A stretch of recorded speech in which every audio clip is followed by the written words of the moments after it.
Ustaz, tolong dijabarkan jenis-jenis bid'ah. Tolong jabarkan jenis-jenis bid'ah. Buka halaman 54. Halaman 54 yang tulisan tebal, pembagian bid'ah menurut Imam Syafi'i.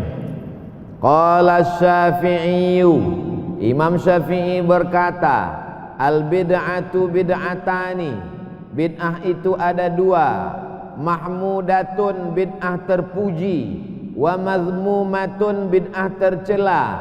Fama wafaqas sunnata, kalau perbuatan itu tidak pernah dikerjakan Rasul tapi masih sesuai dengan hadis sunnah, masih dinaungi oleh hadis, fahuwa mahmud, maka perbuatan itu disebut bid'ah mahmudah, bid'ah terpuji, bid'ah hasanah.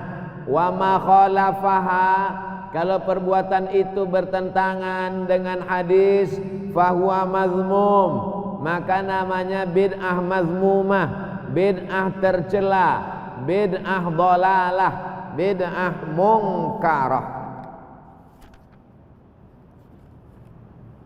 Dikasih tanda supaya mudah nanti kalau ditanya orang. Itu menurut Imam Syafi'i. Apa kata Imam Ibnu Hajar Al-Asqalani, halaman 55 yang tulisan tebal. Menurut Imam Ibnu Hajar Al-Asqalani, wat tahqiq, setelah diteliti secara mendetail dan halus, annaha in kanat mimma tandariju tahta mustahsan fi syar'i fahuwa hasanah, kalau dia masih dinaungi hadis dalil yang sahih, masih bisa dilegitimasi dengan dalil, fahuwa fahiya hasanah, maka disebut dengan bid'ah hasanah. Wa in kanat mimma tandariju tahta mustaqbahin fi syar'i fahuwa fahiya mustaqbahah, maka dia termasuk bid'ah dhalalah, mustaqbahah, jelek, buruk. Wa illa, kalau tidak masuk di antara keduanya, fahiya min qismil mubah, maka dia termasuk dalam perkara mubah, boleh. Wallahu a'lam. Apakah harus disebutkan namanya ketika mengirim doa untuk orang tua kandung? Kalau orang tua kandung tanpa disebutkan namanya sudah sampai otomatis. Itulah makna idza matal insan, kalau manusia mati inqata'a. Semua amal Abdul Somad putus, tapi ada satu amalnya yang dilaksanakannya sekarang tetap nyambung walaupun dia sudah mati. Amal yang mana? Anaknya. Amal anak saya nyampai ke saya, karena anak saya itu amal saya. Saya nggak ngerti Pak Ustadz, apa maksudnya anak Ustadz, amal Ustadz? Anak saya itu amal saya, karena kalau istri saya itu cuman saya tengok, nggak mungkin dia hamil. Paham? Amal saya, anak saya itu, maka amal dia mengalir ke saya tanpa disebutkannya binti. Beda sama orang lain. Kalau bapak mau ngirim Fatihah untuk saya, mesti sebutkan untuk almarhum Abdul Somad bin Bakhtiar Al-Fatihah. Nggak tahu binnya, bin Abdillah, hamba Allah. Abdillah, Abdurrahman, asal jangan bin Abdul Somad. Wallahu a'lam bishawab. Assalamualaikum. Waalaikumsalam. Bagaimana cara untuk meminta maaf kepada orang yang sudah meninggal? Nabi naik ke atas mimbar hari Rabu, meninggalnya hari Senin. Man kuntul jalattu lahu zahran, siapa yang pundaknya pernah ku cambuk waktu aku nyambuk kuda, ternyata dia ada di balik kuda, kena pundaknya, dia sakit hati, nggak nuntut balas. Azza zahri, ini pundakku, silakan balas, cambuk. Man kuntu syatamtu lahu irdan, siapa yang kata-kataku kasar menyinggung perasaannya, waktu aku ngomong dia tersinggung, hadza irdi, ini harga diri Muhammad, silakan balas. Sahabat semuanya diam, nggak ada. Siapa yang ada uangnya ku pinjam, langsung tegak. Itu menunjukkan pundak bisa dimaafkan, hati bisa dimaafkan, tapi uang susah. Innalaka alayya thalatha darahim. Kau punya hutang 3 dirham. Kata Nabi kepada Fadal, idfa' ya Fadal. Fadal, bayarkan hutang. Cari orangnya. Saya sudah nyari enggak ketemu Pak Ustadz. Waktu saya mau pergi haji takut mati di tanah suci, pesawat meletup meledak. Akhirnya saya cari Pak Ustadz SMP tempat saya makan bakwan dulu, bayar 3 makan 5. Ternyata tanah itu sudah dibangun mall Pak Ustadz. Cari sampai ketemu. Kalau enggak ada juga, hitung berapa angka bakwan. Kau makan bakwannya berapa kali? Libur cuma tanggal merah aja Pak Ustadz. Kau hitunglah berapa harga bakwan itu tahun 80. Jangan tahun 80 1000, sekarang bayar 1000 juga. Inflasi, tak sama nilainya. Hitung menurut harga emas, maka serahkan untuk umat, karena umat ini satu. Hadhihi ummatukum ummatan wahidah. Kalau ada ahli warisnya bayarkan, kalau tak ada ahli warisnya serahkan kepada lembaga yang dinikmati masalih ammah, kepentingan umat orang banyak. Bisa serahkan ke yayasan Masjid Jami' Al-Azhar. Kalau bingung tak tahu mau ditransfer kemana, nanti akan dibelikan untuk air sedekah. Jadi setiap 10 menit sekali ada iklannya. Air Masjid Jami' Al-Azhar. Nanti untuk kepentingan umat, ada orang puasa Senin Kamis, puasa Ayyamul Bait, puasa Ramadan, supaya dinikmati orang banyak. Adapun dosa yang terkait dengan perasaan, saya nggak ada utang Pak Ustaz. Terus apa dosamu? Dulu saya janjikan harus menikah dengan dia, ternyata ada yang lebih cantik Pak Ustaz. Maka tentang masalah itu mintalah kepada Allah. Ya Allah, aku ada silap dan salah dengan salah satu dari hambamu. Aku merasa sampai hari ini berdosa. Allahumma firlahu warhamhu wa'afihi wa'fu anhu. Kalau kau sanggup bacakan Yasin, khatamkan Quran, bacakan Al-Fatihah sebagaimana sudah kita belajari tadi, baik. Ampunkan dosanya, ampunkan dosaku kepadanya. Selesailah usaha kita. La yukallifullahu nafsan illa wus'aha. Kita tidak dituntut lebih dari kemampuan kita. Wallahu a'lam bishawab. Baik, berikutnya, bila sholat jenazah dilakukan di masjid setelah sholat fardu, mana yang didahulukan, sholat ba'diyah apa sholat jenazah? Jenazah dipersilakan masuk, kata imam. Untung jenazah itu tak berdiri, diangkatlah, dipikul ke dalam, baru saja salam, Assalamualaikum warahmatullahi, Assalamualaikum warahmatullahi. Saking mau cepatnya imam, masukkan. Jamaah bingung, karena dia menganggap kalau sholat jenazah nanti tidak bisa lagi ba'diyah, maka tetap boleh ba'diyah setelah sholat jenazah. Begitu dalam kitab-kitab mazhab Syafi'i.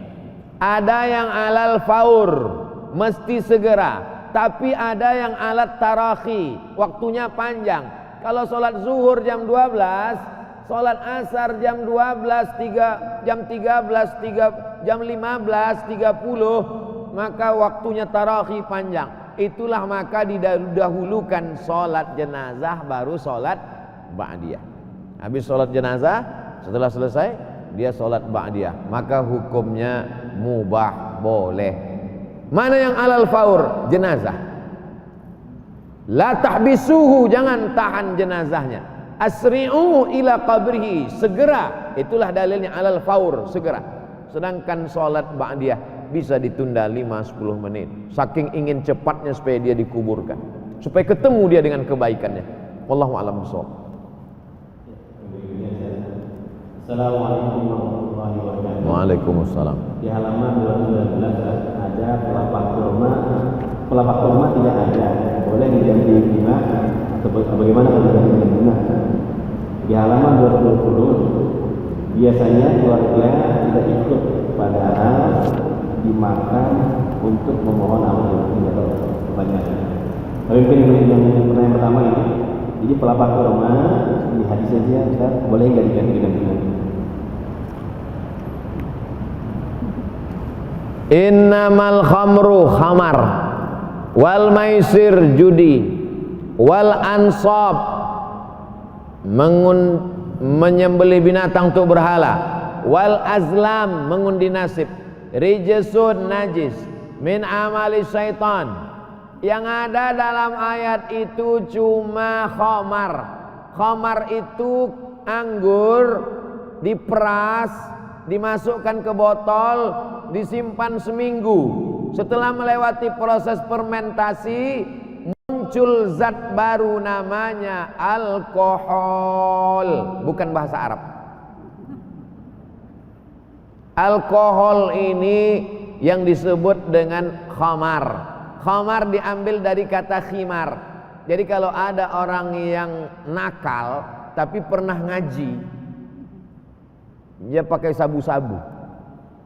Pas dipakai sabu ditangkap sama polisi, dibawa ulama. Kenapa kau pakai sabu? Tunjukkan dalilnya dalam Quran dan Sunnah. Mana ada ya ayyuhalladzina amanu jtanibu sabu-sabu? Tidak ada. Lalu dari mana dasar pengharaman sabu-sabu? Qiyas. Qiyas, dasar pengambilan hukum dalam Islam 10. Quran, hadis, ijma', qiyas, syar'u man qablana, saddu zara'i, qaulu sahabi, istihsan, istishab, urf. 10. Dari mana dasar pengambilan hukum narkoba, sabu-sabu, pil rohibnol, nipam? Quran tak ada, dalam hadis tak ada, dalam ijma' tak ada, dalam qiyas. Apa arti qiyas? Menyebutkan sesuatu yang belum ada hukumnya, dikiaskan kepada sesuatu yang sudah ada hukumnya dengan melihat titik persamaan antara keduanya. Apa yang sudah ada hukumnya? Pelepah korma. Apa yang belum ada hukumnya? Bunga tai ayam. Apa titik persamaan antara keduanya? Sama-sama tanaman hidup. Bagi yang menyetujui qiyas. Kenapa kau tabur tadi bunga? Karena bunga juga adalah bagian tanaman. Kalau pelepah korma sebelum dia kering bertasbih, maka bunga-bunga juga sebelum kering bertasbih. Bagi yang menyetujui qiyas. Bagi yang tidak setuju dengan qiyas, dengan pelepah korma lain pun dia tak setuju. Karena menurut dia yang pelepah korma bertasbih hanya pelepah korma yang dicabut oleh Nabi itu saja. Adapun pelepah korma yang tumbuh di samping Masjid Jami' Al-Azhar tak sama. Karena dia menolak qiyas. Dan itu biasa dalam perbedaan fikih. Orang yang ngerti fikih biasa. Kau setuju silakan, enggak setuju enggak usah buat. Wallahu a'lam bishawab. Yang berikutnya, kenapa kita hidup orang meninggal banyak yang rentan? Sering dibilang cukup 3 hari, padahal pihak keluarga tidak merasa terbebani dan malah ingin mengadakan selama 7 hari. Apakah ada dalil yang menunjuk hal ini? Isna'u ta'aman li ali Ja'far li'annahu yusghiluhum. Kalau ada orang meninggal, buatkanlah makanan untuk keluarga Ja'far. Ja'far meninggal, istri anaknya susah. Jangan susahkan lagi dia dengan kedatangan kalian. Masakkan makanan. Hei istri Ja'far, hai anak Ja'far, kalian jangan lagi masak. Ini sudah kami bawakan masakan ayam penyet, lele, tahu goreng tempe. Minumannya Masjid Jami' Al-Azhar. Dia memang setiap 10 menit mesti ada iklan. Begitu aslinya. Jangan sampai orang yang kemalangan itu sudah jatuh ditimpa tangga diterkam kucing. Maka tradisi nenek moyang kita zaman dulu pun begitu. Di kampung-kampung masih ada. Kalau ada orang meninggal, tetangga sekeliling itu ada yang bawa beras, ada bawa telur ayam. Nanti di dapur itu mereka buat dapur umum. Jadi aslinya jangan menyusahkan. Sekarang beberapa masjid sudah buat, alhamdulillah, diumumkan kepada bapak ibu nanti malam kita akan takziah, supaya jangan membawa, jangan repotkan sahibul musibah, maka kita bawakan makanan. Begitu yang sunnah. Adapun orang miskin sampai ngutang bubur kacang hijau, Karena kedatangan kita ikut berdosa. Adapun anaknya kaya, pulang dari kampung, dari Jakarta ke kampung. Kepada jamaah sekalian, ini sudah kita sediakan nasi kotak sebanyak 1000, maka dia mesti pidato dalam 2-3 patah kata. Jangan kalian takut memakan ini, karena ini bukan harta warisan yang belum dibagi, ini bukan pulang ngutang, ini memang asli dari anaknya yang sukses di ibu kota. Apa kalian nggak tahu kalau saya ini kaya? Makanlah, makan. Nah, adapun 7 hari dalam Quran tak ada, dalam hadis tak ada, dalam sahabat Nabi tak ada, tapi ada dalam tabi'in. Orang yang jumpa sama Nabi namanya sahabat, yang jumpa dengan tabi'in yang jumpa dengan sahabat namanya tabi'in, namanya Imam Atha. Kata Imam Atha dari kalangan tabi'in, yustahabbu an yutasaddaqa lahu, dianjurkan keluarganya bersedekah makanan untuk orang meninggal itu, karena orang meninggal itu diuji selama 7 hari. Bukan ayat, bukan hadis. Jadi kalau ada orang bersedekah 7 malam untuk yatim, fakir, miskin, dipakainya pendapat tabi'in. Yang setuju ikuti, yang tak setuju tak usah buat. Bukan ulama kaleng-kaleng. Imam Atha ada di dalam nih, saya tak ingat halaman berapa, buka-bukalah nanti dapat lingkar. Oh, ini yang dibilang Ustaz Somad kemarin. Wallahu a'lam bishawab. Assalamualaikum. Waalaikumsalam. Apa pandangan Ustaz tentang keterangan yang ada dalam kitab Al-Majmu' Salam Hazard jilid 5 halaman 27 yang menyatakan qala ashabuna wa tuqrahu at-ta'ziyatu ba'da salasah. Para sahabat kami, para fuqaha mazhab Syafi'i mengatakan dan makruh takziah setelah 3 hari. Bagaimana pendapat tersebut dikaitkan dengan tahlilan? Tukrahu makruh, bukan haram. Itu yang pertama, perlu dipahami istilah. Kenapa tukrahu? Litajdidil huzni, karena memperbaharui kesedihan. Sebenarnya 3 hari itu dia sudah mulai agak tenang hatinya. Tiba-tiba datang jamaah, semakin sedih. Akhirnya luka lama berdarah kembali. Luka lama berdarah kembali itu bukan orang yang habis sunat ngejar layang-layang, bukan. Nah, inilah dia yang sudah mulai hatinya terobati, tiba-tiba tajdid, diperbaharui kesedihan. Itu yang tak boleh. Adapun memberikan hiburan, memberikan sedekah, maka kalau dia laksanakan. Tapi kalau katanya tuhramu, tunha, dilarang, diharamkan. Jadi orang yang bersedekah 7 malam, kalau tidak mau dibuat di rumah, antarkan ke panti asuhan. Potongkan ayam, kambing, kasih ke panti asuhan. Di rumah tak usah dibuat. Untuk kalau memang mau ngotot, mau mengamalkan fatwa Imam Atha tadi. Cuman masalahnya rakyat masyarakat ini mau melakukan perbuatan karena fatwa Imam Atha dari kalangan tabi'in, atau karena takut dituduh tetangga nggak sayang orang tua. Nah, ini kamu nggak muat 7 malam? Enggak, anak durhaka. Makanya beramal itu dengan ilmu. Kalau Ustaz Somad sampai berapa malam? 2 tahun nggak berhenti-berhenti. 2 tahun. Mak saya meninggal sudah 2 tahun, tetap membagi sembako 200 paket setiap tanggal 1 sampai hari ini. Karena menurut saya itulah yang bisa mengobati hati. Kenapa Ustaz ceritakan? Ustaz kan riak, saya mau ngajak jamaah. Yang nggak setuju, ya nggak apa-apa. Wallahu a'lam. Assalamualaikum. Ana Ilham dari Bekasi. Boleh ya memandikan jenazah dengan air zam-zam? Minum aja kita susah. Dia mau mandi.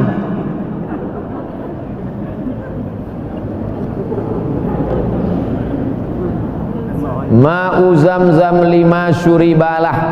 Air zam-zam itu diminum sesuai dengan niat apa dia diminum.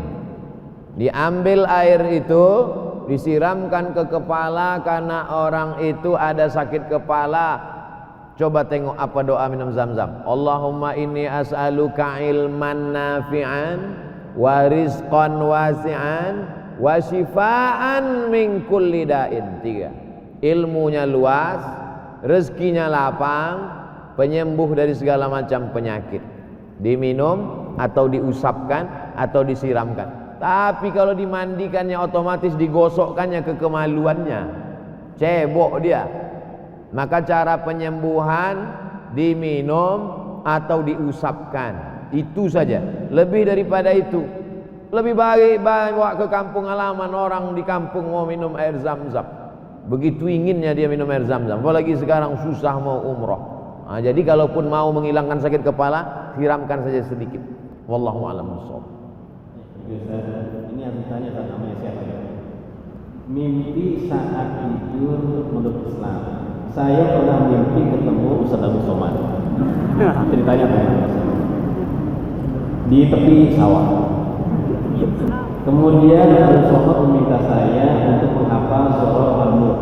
Tabarak. Bagaimana cara saya menyikapi mimpi tersebut? Kitab yang paling bagus untuk mimpi namanya Tafsir Ahlam. Tafsir Ahlam, tafsir mimpi. Penulisnya namanya Ibnu Sirin. Ibnu Sirin.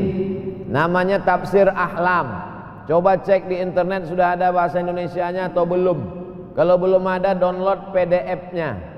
Cari anak pondok, baca kitab Tafsir Ahlam.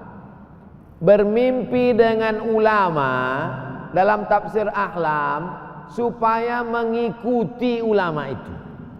Saya pernah bermimpi dengan Habib Anis yang punya ijazah Simtud Duror. Dalam mimpi itu saya datang ke masjid. Di dalam masjid itu sedang pembacaan Maulid Simtud Duror. Nampak saya beliau dari jauh, wajahnya bercahaya. Saya cari di Tafsir Ahlam, apa arti melihat ulama? Supaya kita mengikut ulama itu. Smiling of Habib. Habib yang tersenyum susah membayangkan wajahnya marah. Habib Anis dari Solo. Lalu kemudian mimpi tentang tanaman, menunjukkan bahwa tidak boleh putus asa karena tanaman setelah kering, layu dan mati akan tumbuh sesuatu yang baru. Tanaman, sawah, padi, pecah bijinya, tumbuh kuning, berbuah, layu, kering, mati, tumbuh yang baru. Menunjukkan harus selalu positif. Apa tadi kelanjutan mimpi? Mimpinya berepisode ini. Diminta untuk menghafal Surat Al-Mulk, hadis dari Abdullah ibnu Mas'ud, 30 ayat dibaca malam menyelamatkan dari azab kubur. Itulah dia, tabarakalladzi biyadihil mulk wa huwa ala kulli syai'in qadir alladzi khalaqal mauta wal hayata liyabluwakum ayyukum ahsanu amala. Kalau dibaca surat Al-Mulk itu kita sadar kenapa aku masih hidup sampai hari ini. Alladzi khalaqal mauta, Allah menciptakan mati. Wal hayata, Allah menciptakan hidup. Kenapa aku bisa hidup tak kena Covid? Kalaupun kena tak jadi mati. Bukan karena hebatnya obat, tapi karena liyabluwakum ayyukum ahsanu amala. Allah masih memberi kesempatan untuk beramal. Wallahu a'lam bishawab. Apa hukum azan di waktu bulan? Azan dan kewajiban sholat.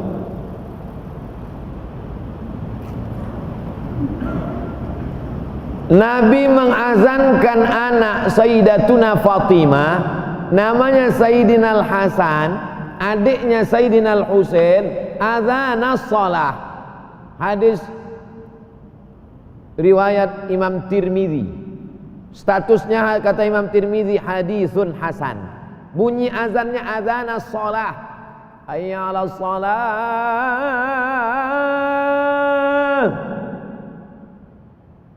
Mentang-mentang anaknya lahir jam 5, as-salatu khairum minan naum. Enggak, tetap azan biasa. lahirnya diazankan. Kata Syekh Said Sabiq, anak laki-laki anak perempuan sama, azan telinga kanan, iqamat telinga kiri, hukumnya sunnah, tidak wajib. Jadi bapak ibu yang anaknya dulu tidak diazankan, pulang dari sini jangan diazankan lagi. Pulang dari sini kau sebentar. Wow, apanya ayahnya itu? Dulu semester 3. Kalau lahirnya diazankan, kalau waktu datang ke dunia ini diazankan, maka saat melepas perginya pun diazankan juga. Qiyas. Dalam Quran tak ada, dalam hadis tak ada, dalam qiyas ada, tapi hanya sebagian dari kalangan mazhab Syafi'i, bukan Imam Syafi'i. Sebahagian jama'atun minas Syafi'iyah, sekelompok ulama mazhab Syafi'i, bukan Imam Syafi'i, bukan mazhab Syafi'i secara keseluruhan. Ada Imam Syafi'i, Muhammad bin Idris Syafi'i. Ada ulama mazhab Syafi'i berijtihad mengikut manhaj metode Imam Syafi'i. Sebahagiannya mengatakan kalau saat lahirnya datangnya ke dunia ini diazankan, maka saat perginya pun juga diazankan. Dalilnya apa? Qiyas. Quran, hadis, ijma', qiyas. Sikap Ustadz sendiri, saya hadir di pemakaman, ada orang mengazankan di situ, tidak saya larang karena ada ulama mazhab Syafi'i. Tapi saya tidak pula menyuruh begitu pemakam azankan, karena ini bukan perkara yang disepakati dalam mazhab. Wallahu a'lam bishawab.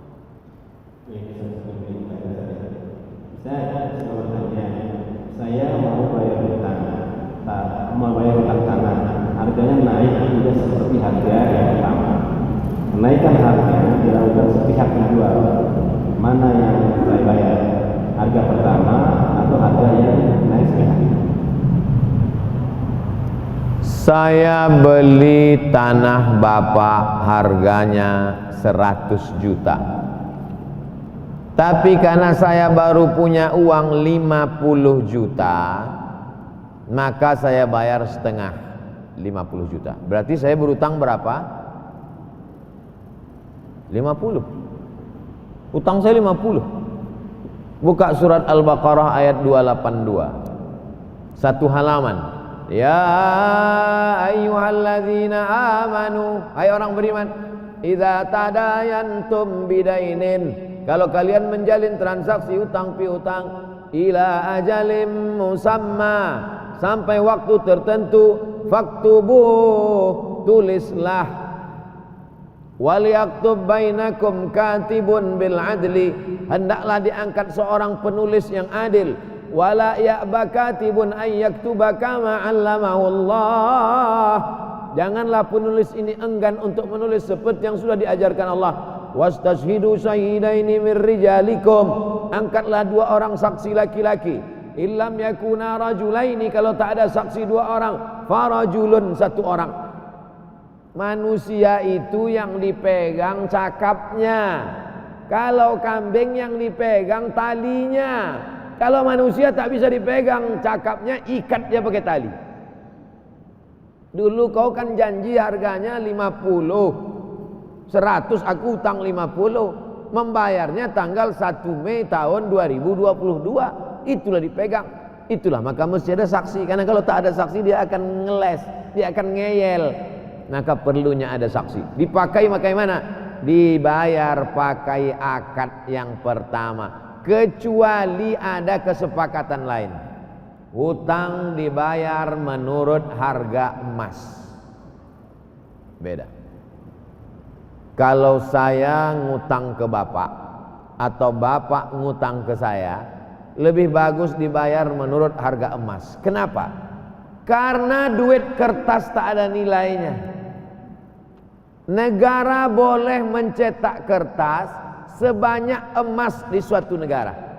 Kalau di negara Kesatuan Republik Indonesia ada 1 ton emas, maka negara ini hanya boleh mencetak sekian ribu juta lembar. Karena emas tak bisa dibawa berkeliaran, pemalsuan, banyak perampok. maka dikeluarkanlah pengganti emas, itulah dia uang kertas. Uang kertas tak ada harganya.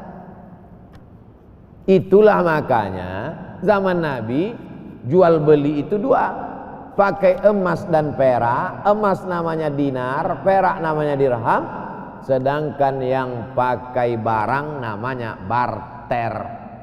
Kata orang Medan barter, sampai ke Bekasi barter. Jadi pakailah harga emas, walaupun kita tidak pakai emas, pakai. Kenapa? Karena inflasi, harga jatuh terus. Dulu saat kami ke Mesir, beasiswa saya 162 pon. 162 pon itu $50. Tahun 1998. Begitu saya ke Mesir lagi tahun 2017, gonjang ganjing politik, $100 menjadi 1.900 pon.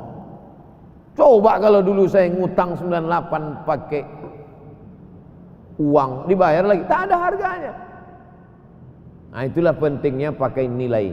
Ini saran dari saya, pakai nilai emas. Saya yakin itu tadi bapak yang minta naik itu karena dia udah hitung-hitung. Wah, ini rugi aku nih, kata. Cuma dari awal dia tidak jelaskan. Makanya dari awal itu mesti jelas supaya tidak konflik. Agama datang untuk menjaga hifzul aql, menjaga akal. Maka haram pakai narkoba, rusak akal. Hifzun nafs, menjaga nyawa, maka tak boleh membunuh.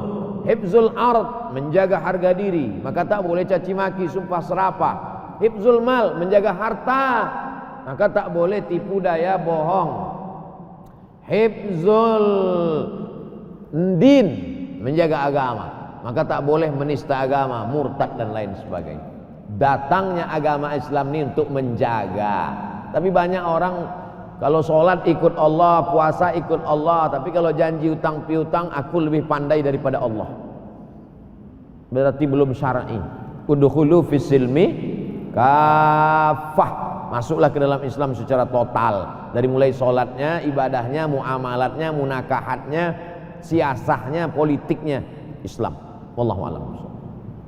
Ya, baik Bapak dan Ibu sekalian, kita kalau bersama berdua 1 jam terasa berapa menit saja. Masya Allah. Jadi sebenarnya masih banyak pertanyaan ya. Waktu kita sudah jam 2:09, jadi sudah 1 jam setengah lebih kita sama lama-lama selalu ingin lama-lama. Namun kita dibatasi waktu dan juga dibatasi oleh kesempatan kita. Mudah-mudahan di wilayah kesempatan kita bisa bersama dengan sahabat Somad yang kita memberikan siraman rohani dari beliau. Mudah-mudahan kita keluar dari masjid Jami Al-Azhar mendapatkan keterangan dari Allah. Amin ya Allah. Mudah-mudahan karena itu maka kita meminta keberkahan dari beliau sudah jauh-jauh datang ke Bekasi. Kita mohon untuk menutup acara ini dengan bacaan doa. Kita mohonkan juga mudah-mudahan apa yang kita bacakan nanti Allah Subhanahu wa taala. Amin. Astaghfirullahaladzim, astaghfirullahaladzim, astaghfirullahaladzim alladzi la ilaha illa huwal hayyul qayyum wa atubu ilaih. A'udzu billahi minasyaitonir rajim. Bismillahirrahmanirrahim. Alhamdulillahi rabbil alamin arrahmanir rahim maliki yaumiddin. Iyyaka na'budu wa iyyaka nasta'in. Ihdinas siratal mustaqim. Siratal ladzina an'amta 'alaihim ghairil maghdubi 'alaihim waladdallin. Amin. Allahumma salli ala Sayyidina Muhammad wa ala ali Sayyidina Muhammad. La tada' lana fi maqamina hadha wa fi sa'atina hadhihi dhanban illa ghafartah. Keluar kami dari majelis ini, ampunkan dosa-dosa kami ya Allah. Wala aiban illa satartah. Tutupilah aib cacat kami ya Allah. Wala musafiran illa wasaltah. Sampaikanlah saudara kami yang musafir ke tujuan dengan selamat. Wala maridan illa syafaitah. Yang sakit angkat penyakitnya, sehatkan ya Allah. Wala mayyitan illa rahimtah. Yang meninggal dunia curahkan rahmatmu, lapangkan kuburnya, jauhkan dari azab kubur. Wala dainan illa qadaitah. Utang piutang tolong kami melunasinya ya Allah. Wala hajatan min hawaijid dunya wal akhirati laka ridha wa lana fiha salah. Segala hajat dunia hajat akhirat baik bagi kami dan Engkau ridha. Illa qadaitaha wa yassartaha ya rabbal alamin. Mudahkan dan tunaikanlah ya Allah. Rabbana hab lana minas salihin. Jadikan anak kami anak-anak yang saleh dan salihah. Allahumma wafiqna lima tuhibbuhu wa tardah. Tanamkan taufikmu ke dalam hati kami supaya kami beramal dengan amal yang Kau cintai dan Kau ridhai. Rabbana fir lana dzunubana, ampunkan dosa kami, wali walidina, kedua orang tua kami, wali azwajina, pasangan hidup kami, wali dzurriyyatina, anak keturunan kami, wali man hadarana, semua yang hadir di majlis ini ya Allah, wali ikhwanina alladzina sabaquna bil iman, wala taj'al fi qulubina ghillan lil ladzina amanu rabbana innaka ra'ufur rahim. Rabbana atina fid dunya hasanah wa fil akhirati hasanah wa qina adzaban nar. Sallallahu ala sayyidina Muhammad wa ala alihi wa sahbihi wa sallam. Walhamdulillahi rabbil alamin. Taqabbalallahu minkum minna wa minkum taqabbal ya karim. Selama menyampaikan ini banyak kata-kata saya tak berkenan di hati, menyinggung perasaan, kurang adab, tak hormat kepada profesor, guru kita, kepada yayasan, kepada jamaah. Saya Al-Fakir Abdul Somad mohon maaf. Kita tidak pernah berpisah karena kita senantiasa bersama dalam doa. Jangan lupa tetap doakan Ustaz Abdul Somad supaya mati husnul khatimah, mati dalam keadaan la ilaha illallah Muhammad Rasulullah SAW. Terima kasih, mohon maaf. Wassalamualaikum warahmatullahi wabarakatuh.